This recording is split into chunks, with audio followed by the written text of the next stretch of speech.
Corona की चौथी लहर के बायस लाहौर की मार्केटों को इतवार के लिए बंद किया गया, मगर फिर भी कई दुकानों और ठेलों पर काम जारी है। अहवाल बता रहे हैं मोहम्मद तैमूर।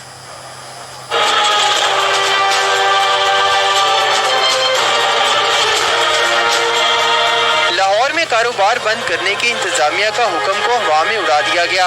अनारकली, इचरा बाजार समेत शहर की दीगर मार्केटों में कारोबारी सरगर्मियां थम न सकी। आपको पता है पिछली ईद भी हमारी खराब हुई है, जिस वजह से चांस मिल रहा है कि चलो भी हम लगा दें, इसलिए लगा लेंगे, चलो बच्चों के लिए कुछ बन जाएगा। हम गरीब आदमी हैं, ये फटों पे लगा के खड़े हो जाते हैं।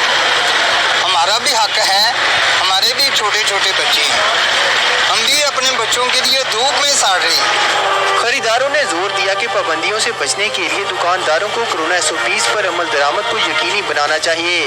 ईद का सीजन है तो दुकानदारों ने भी कारोबार करना है, तो उस कारोबार के सिलसिले में दुकानदारों को इजाज़त देनी चाहिए कि SOPs पर अमल करते हुए इन ईद के दिनों में कम से कम शॉपिंग के लिए दुकान खोलने की इजाज़त दी जाए। बाजार तो खुलना चाहिए ना, छुट्टी में लोग शॉपिंग करने तो आएंगे ना। कोरोना के लिए मास्क वगैरह पहने हुए हैं, ठीक है, बाजार तो खुलने चाहिए ना। माहिरीन की राय में कोरोना की चौथी लहर को रोकने का वाहिद हल SOPs पर अमल दरामद करना है। दुकानदारों और खरीदारों को चाहिए कि इंसानी जानों को बचाने के लिए वैक्सीन लगवाएं और मास्क का इस्तेमाल यकीनी बनाएं। कैमरामैन फारूक अहमद के साथ मोहम्मद तैमूर, डॉन न्यूज़, लाहौर।